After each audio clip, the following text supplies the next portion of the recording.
the Chargers and the Rams, the Dolphins, the Buffalo Bills. I'm definitely giving them a victory over Houston. I'm definitely giving them a victory over the New York Jets.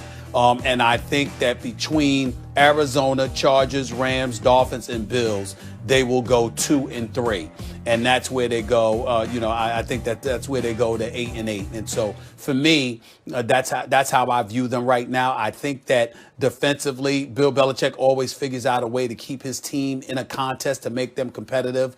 But I thought they were assisted greatly by inclement weather in Foxborough on Sunday when they were going up against the Ravens. I don't anticipate that that's going to be a case, particularly in Houston and particularly in LA and Miami. They got 3 road games, 2 of them in Southern California and 1 of them near South Beach. I don't think weather will be an issue in those games. So that's where I'm at with it.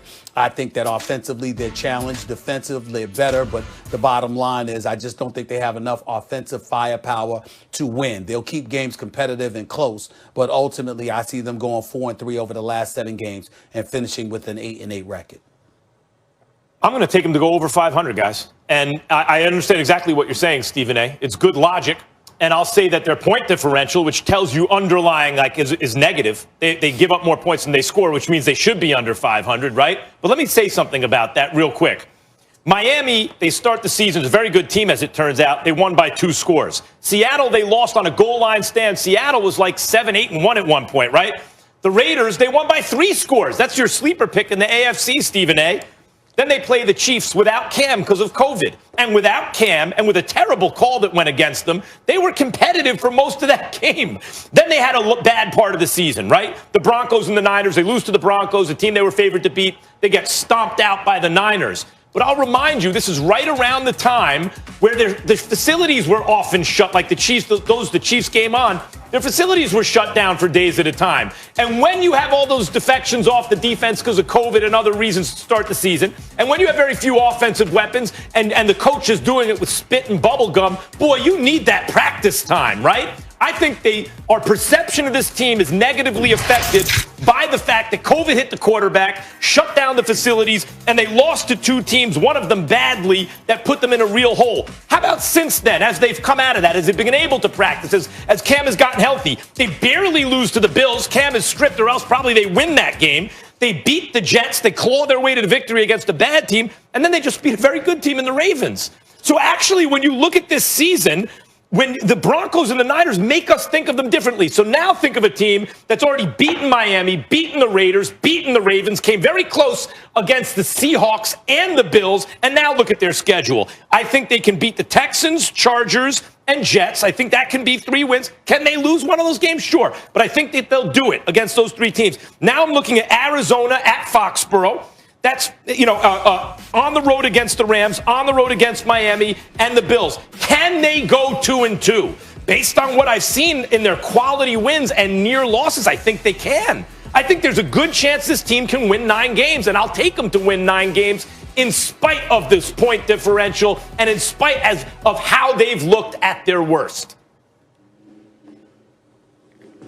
Yeah, I agree with you, Max. I mean, when you look at this football team, listen, Bill Belichick, I mean, he is doing an incredible job coaching this football team. When you talk about all the guys who decided not to play because of COVID, like you said, going through the experience with the team as Cam tested positive and throughout that entire time, it's been a masterful job of coaching just to stay competitive in games, in all honesty. And like you said, they probably should have beat the Bills, right? It comes down to Cam holding on to the ball late, which is a very good football team.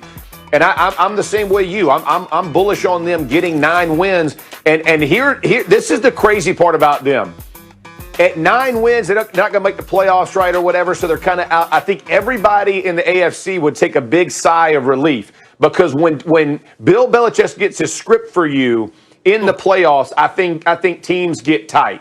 The other part about the Arizona game in particular, I will say this. It will be interesting for me to watch how they defend Kyler Murray, right? Like we just saw the Bills have a 23-7 lead going into the 4th quarter and not be able to hold it. I'm interested to see how that thing plays out. I'm telling you, the Patriots and Belichick have done a really good job of buying in. I don't love Cam talking about we're better than our record or however he says that kind of thing. Because the truth is, you are what you are, right? Like it is what it is. And so your record is what you played to. But they do have the capability because of coaching to play better than we all anticipated. And I think they have. And again, Bill Belichick, the greatest of all time or somewhere in that category. But it's been a masterful job on the coaching side. Stephen A? Any? All right. Yep. We can wrap it up there. But it's a that was just awesome. That really, hey, listen, that just puts me in a great mood today. Already in a good mood. I appreciate it. I kind of felt you probably wouldn't be in a good mood. Can I hang up now? No, please don't, Doug. I'm feeling my obligation right now. If I hang up, I'm feeling my obligation. Doug, I fully understand. I'm pissed off, Angelo. All right, what about Doug? I'm pissed off. I'm pissed off at myself. I'm pissed off at the way we played. And it's just it frustrates me. It frustrates me to no end. And it's we have too much pride, and I have too much pride. These players have too much pride. We work our ass off during the week, and it's frustrating. Doug Peterson not sugarcoating how he's feeling there. Look who joins us now. Jeff Saturday looking extra dapper today. Good to see you, Jeff. I will get to you in just a moment, but you know who I'm starting with. All matters concerning Carson Wentz, and that would be this guy, Max Kellerman. So, Max, who's more to blame now for the Eagles' struggle so far this season? Are you putting it on the coach in Peterson, or are you putting it on the quarterback, Carson? The quarterback. The quarterback won't listen. The quarterback obviously has juice with the owner. I mean, everyone has heard this by now. And is he running Peterson's offense? And by the way, if you run a little screen with a receiver, you got to go right to the receiver. He starts to throw, he pulls it back. He doesn't trust what his eyes are seeing him first series of the game. Off a bye, you think this wasn't a point of emphasis for Carson Wentz, and then he forces the throw?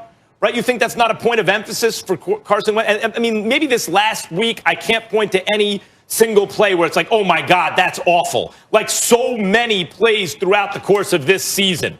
13 turnovers in 8 games in Eagles territory, right? There was nothing like that, but there was also no play where I was like, boy, that's a really good play by the quarterback. He's getting paid over $100 million to make those kind of plays. He's getting paid over $100 million to compensate for problems on the team, when in fact, guys, the truth of the matter is he has been outplayed by every single opponent he's faced this year. Just by the way, by the eyeball test, by quarterback rating. The opponent's always had a higher quarterback rating than Wentz, and he hasn't faced the who's who. Daniel Jones has outplayed him twice. He has not been good. He's made the same mistakes repeatedly, and I will remind everyone, after the game 2 weeks ago, he comes out and says, this is probably always going to be my problem, knowing when to eat it, knowing when to try to make the play, and that's just the way we do things around here. He's not being held accountable. He hasn't been benched. He's the problem. If you want me, I said a couple weeks ago, he wasn't the reason they're losing. He needs to be the reason they're winning. At this point, I also think he's one of the reasons that they're losing.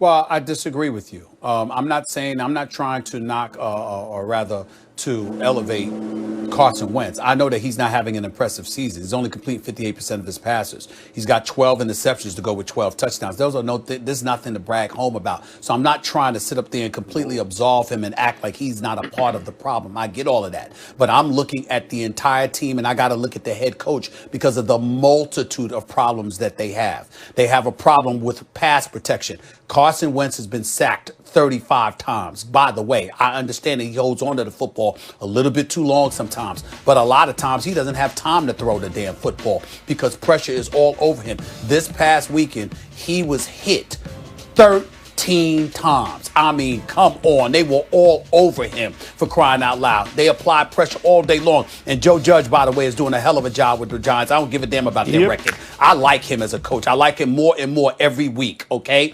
But let's look at Doug Peterson and the job that he's doing. And let me preface my comments, Jeff Saturday, by saying I don't believe that Doug Peterson deserves to be fired. I think that people that have speculated that he'll be gone acting like that's justified. I pointed out the speculation, but I don't don't think it's justified. He's a Super Bowl champion. They've been to the playoffs the last 3 years. This is his 5th season coaching. They missed the playoffs the first year. They made the playoffs the last 3. They might miss the playoffs this year.